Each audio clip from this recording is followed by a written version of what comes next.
Para kay Mommy G, hindi naman sila napapahamak at hindi rin sila nauhuli, kaya tuloy lang sila sa pagja-jumper. Sa isa namang dating nagja-jumper na ngayon nagbabayad na, ibang dahilan kung ba't sila nag-jumper noon. Sinasabi naman sa news na ninakawan kami, mga tao, ba't hanggang ngayon hindi sila nagre-refund? Could you imagine, ba't kami makikailan sa nagnanakaw sa kanila? Balik nila yung mga nirefund. Total naman, nasa taas na yung leche niyan, hindi naman nakawan yan. Di ba? The problem is, nung araw, pag isang buwan ang utang mo, aabot ng 2, pwede mong bayaran ng 1 buwan. Ngayon, putahin, masyado silang mahigpit. Yung pala, ninanakawan pala kami. Dapat yun, pagbigyan nila yung tao, hindi kada putol agad, wala kang power, o di nanakawan sila. O ngayon, dahil sa nanakaw, dumami ang magnanakaw dito, yan, pumuputok ang transformer. Sana naman lang, bibigyan nila ng konsiderasyon yung mga tao na kung wala muna ngayon, pwede naman sa next month bayaran nyo na. Yun ang una, ganun, nung lumaki ko. Kaya ang kawalangyaan din nila, yun din ang nagtulak sa mga tao para gawin ang kawalangyaan sa kanila. Sila din ang nagbigay sa tao ng idea kung bakit sila dapat nakawan. So kahit may alam kami dyan, sinasabi nilang, nung araw pa yun kasi ngayon legal na nung hindi pa na itataas yung metro. Kaya kami, sino man nagnanakaw dyan, okay lang. Nakaw na kayong hanggang gusto. Magmireta. Ayan na, Meralco, kay maingay nung araw dito Sigawan na nga. Ayan na, Meralco. Nagkakaisa, hanggang dulo yan. Sigawan yan. Wala silang magawa dyan. Pag naulo, putol, bili uli. Ito ang problem. Diba? May pambili. Para kay Aling Lina, ginagantihan lang nilang Meralco sa Santa Makmak na sinisingil sa kanila. Patas lang para sa kanila, sabi nga ni Aling Lina, na pagnakawan ang Meralco dahil pinagnanakawan din sila nito. Pero bakit nga ba'y pinagbabawal ang paggamit ng mga jumper? Ano ba talagang ibig sabihin ng pagja-jumper? Ano nga ba mga pinsalang idinudulot nito? Sa ilaw, karaniwan. Madalas yan kasi nagkakaroon ng parang, siyempre, overload ng kuryente, nagkakaroon ng short, pumuputok ng mga transformer. Yan, madalas dito. Yan ang karaniwan dito sa kuryente. Pero yung cable, kasi hindi ganun cable, wala pa man akong nagkaroon ng aksidente dahil sa ng cable. Lang. Sa kuryente lang talaga.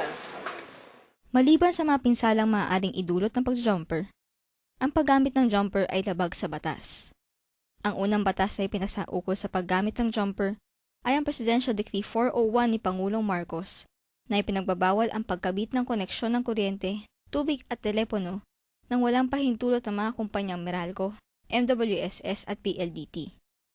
Sa kasalukuyan, ang pasadong batas tungkol sa mga jumper ay ang Republic Act 7832. Well, insofar as the law on theft of electricity, Republic Act 7832, this is the law enforced penalizing the theft of electricity or electrical current. Well, in this law, what is penalized is the illegal use of electricity through tapping or making overhead connection, service drops, tampering of meter, jumper. Those are the acts penalized. And another section is theft of electricity from the transmission line itself, which is penalized by a higher penalty. Well, if the violation concerns jumper, tampering of meter, then the penalty is pression mayor and the fine of 10,000 to 20,000.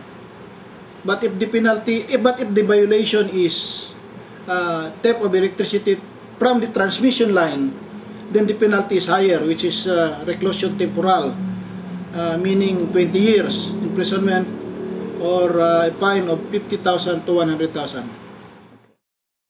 Noong nakaraang taon naman, mayroong ipinasang Senate Bill si Senador Bong Revilla.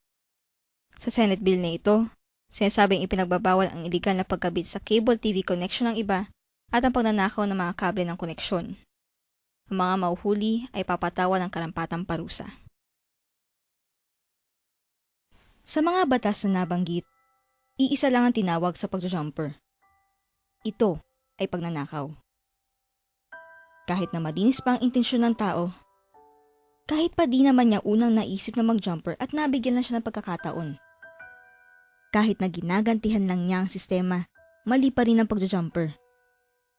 Batas na ang nagsabi, ang paggamit ng jumper ay pagnanakaw. Si Mirna ay nagdesisyon na tumigil na sa paggamit ng jumper dahil may sapat na siyang pambayad sa kanilang bill. Si Mommy G ay nagdesisyon na patuloy na lang gumamit ng jumper sa cable hanggang sa makaluwag sila sa bayarin at gastusin. Si Aling Lina naman ay nagdesisyon na gantihan ng Meralco na nagnanakaw sa kanila mula sa iba't ibang charges sa pamamagitan ng pagnanakaw rin mula sa Meralco sa pag-jumper.